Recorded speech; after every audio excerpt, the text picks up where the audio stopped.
यहाँ पे already smack बेचना, स्मैक, चरस, गांजा, एनीथिंग मतलब जो भी नशीली पदार्थ है वो बेच रहा है। तो हमारे पति पे हमला कराया गया। इसने पूरी जो है ना नींव को खोखला कर दिया है। हमारे जो आने वाली जो पीढ़ी है वो नशे के अंधे कुएं में चली गई है। मेरा नाम राकेश गुप्ता है। कहाँ रहते हैं आप? मैं बिंदापुर पॉकेट 4 में रहता हूँ। क्या कुछ लगातार जिस तरीके से लोग कह रहे इस हैं? तरह से लगातार तो मेरा करीबी 4-5 साल से मैं देखता हूँ यहाँ पे सबसे ज्यादा है सासी क्या करते हैं, ये दारू बेचते हैं और जिन्हें पुलिस वाले बीट वाले ये पैसा कमीशन आदि सब ले जाते हैं वहाँ से। तो आप पब्लिक क्या बोलेगी वहाँ पे? आने वाले जितने मजदूर होते हैं इसमें क्या उन लोग का पैसा छीनना, चाकू, खुलेआम गुंडागर्दी जी खुलेआम गुंडागर्दी होना वहाँ पे।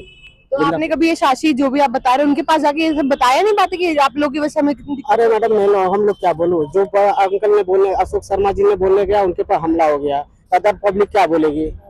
तो ये कितने लोग हैं? कैसा इनका गैंग है या फिर क्या है? गैंग है, पूरी कॉलोनी में गैंग है, हर जगह गैंग है। प्रशासन क्या कह रहे हैं? प्रशासन आम देखती रहती है, बीट वाले तो पैसा ले जाते हैं, बिना प्रशासन के आगे तो वो बेच नहीं पाते, प्रशासन ही बेचवाते आज हैं। आप लोग डीसीपी अफसर ऑफिस आए हुए हैं, क्या कुछ कहा है इन लोगों ने? डीपीसी ऑफिस धरना प्रदर्शन किए थे लेकिन पब्लिक वहाँ से पुलिस वाले हटवा दिए। बोले क्या नाम हुआ आपका? सीमा शर्मा, कहाँ से आई है? Bindapur JJ colony pocket 4। थाने के बाहर आई है, क्या पूरा मामला है आपका? मामला ये है मैडम, वहाँ पे नशे के खिलाफ हमने कई बार ऑप्शन उठाया। कोई ऐसा बदमाश या कोई गैंग घूमता है जो लोगों को परेशान करता है? गैंग बदमाश सभी हैं, जितने बेचने वाले सब गैंग ही हैं वो। हाँ, छीना जब्ती होती है, गरीबों को वो करते हैं कि अच्छा भला जा रहा हो उसकी पॉकेट मार देंगे, उसके चक्कू मार देंगे, मजदूरी के पैसे ले लेंगे, ये करते हैं मैडम वहाँ सारे दिन आए दिन। हम लोग अपनी गलियों में 1 मिनट नहीं बैठ सकते हैं मैडम। तो पूरी गली में आपने ही कंप्लेन करवाई है किसी और ने भी करवाई? सबके साइन है। सबके साइन है। हाँ जी। क्या हादसा हुआ था आपके पति के साथ? मेरे पति के साथ हादसा किया था, कुछ बदमाश आए थे, पहले उन्होंने मेरे साथ वारदात की। घर पे आए थे? हाँ जी, मेरे दरवाजे पे खड़े हुए थे। अच्छा, मेरे दरवाजे पे खड़े हुए, मैंने कहा मेरी बेटी के, पहले उसने मेरी बेटी के साथ कर दिया, उसको हाथापाई कर दी मेरी बेटी के साथ। उसके बाद जब उसने चीख आवाज दी तो मैं आई, मैंने कहा क्या हो गया, फिर भी वो मेरे दरवाजे खड़े रहे, हिले नहीं। तो कोई पड़ोसी नहीं आया आपकी मदद करने के लिए? पड़ोसी सारे निकले मेरे, जब वो भागे हैं। उन्होंने जब मेरे पति के गले में चैन पहने थे, चैन भी ले गए छीन के, मोबाइल भी ले गए थे, लेकिन उन्होंने मोबाइल फेंक दिया। ये प्रशासन कुछ कही नहीं रही अभी तक। मैं सामाजिक कार्य करता हूँ, मैं अपने क्षेत्र में तकरीबन सब जगह जो है ना देखता हूँ। अच्छा, क्या कहेंगे इस मुद्दे के बारे में? इस मुद्दे में ये जो है ना नशे का जो जहर है ये हमारे समाज में तकरीबन जो है ना काफी जो है ना नीचे जड़ों तक चला गया है। और ये जो नशे के जो कारोबारी हैं ये तकरीबन जो है ना वो सकरी गलियों में ही पनपते हैं। पॉकेट 4 एक जो कॉलोनी है ये रिसेटलमेंट कॉलोनी है, यहाँ पे जो है ना तकरीबन जो है गरीब लोग रहते हैं और वो गरीब लोगों को ऐसे जो है ना बहका के या और फसला के या जिस तरीके से भी जो है ना वो दबा दिया जाता है इनकी आवाज को। प्लॉट खरीद ले। लेकिन अब जब जो है ना वो वहाँ पानी जो है ना काफी सर से ऊपर चला गया, तब जाकर जो है ना इन लोगों ने जो है ना ये प्रदर्शन किया तो मुझे भी बुलाया था। शर्मा एक न्यायती जो है ना जुझारू और अच्छा जो है ना सामाजिक कार्य करता है और समाज में जो है ना वो गरीब के उत्थान के लिए जो है ना वो तत्पर रहता है।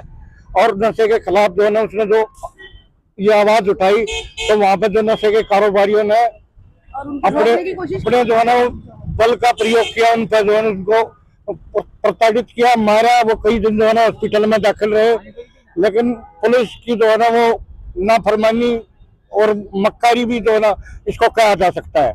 पुलिस इसमें काफी हद तक जो है ना जिम्मेदार है, क्योंकि नशे का कारोबार पुलिस के जो है ना जो लोकल इन्फॉर्मर होते हैं उनकी सबकी नजर में होता है, बीट कांस्टेबल की नजर में होता है, जो वहाँ पे जो बीट कांस्टेबल के ऊपर जो संबंधित अफसर होते हैं, अधिकारी होते हैं, उनकी भी नजर में होता है।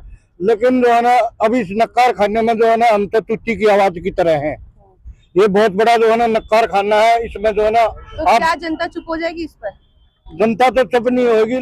शुरुआत में तो ऐसे लगा जे कोई सुनवाई नहीं है, लेकिन प्रशासन के थ्रू हमारा 3 लोगों ने हमने अंदर गए, डीसीजी साहब से मिले और उन्होंने पूरा बैठा के इस मैटर को उन्होंने सुनने के बाद हमारा क्षेत्र के जो थाने के एसओजी साहब थे उनको भी उन्होंने बिल्कुल कड़ी आदेश दिए हैं कि इसके खिलाफ कड़ी कार्रवाई होना चाहिए और ज्यादा टाइम भी नहीं लेना चाहिए। अभी तक क्यों अपराधी गिरफ्तार नहीं हुआ, अभी तक क्यों उस एरिया में जो ड्रग्स चरस गांजा खुलेआम बिक रहा उसके खिलाफ कोई ठोस कदम नहीं उठाया गया। उनको उन्होंने आदेश दिए।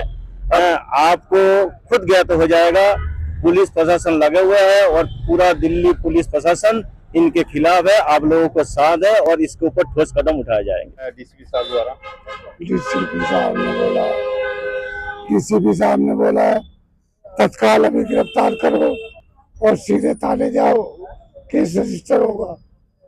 और आप पहले क्यों नहीं आए मेरे पास?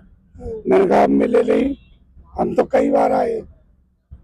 मैंने वहाँ बताया कि 1200 घर हैं, 42 अड्डे गांजा शराब जहरीली शराब के चलते हैं। उनको पूरी बात बताई, बोले हम कड़ा संज्ञान लेंगे। क्या कुछ कहा है प्रशासन ने आप लोगों से मीटिंग कर आया? हमने जो है डीसीपी साहब को ज्ञापन दिया। हमने कहा कि यहाँ कड़ाई से काम नहीं होगा, 2-4 मकान जब तक सांचियों के, खटीकों के और मतलब वर्गीयों के टूटेंगे नहीं, तब तक यहाँ पर राहत नहीं मिलेगी। ये 3-4 जातियों के लोग हैं जो ये धंधा करते हैं।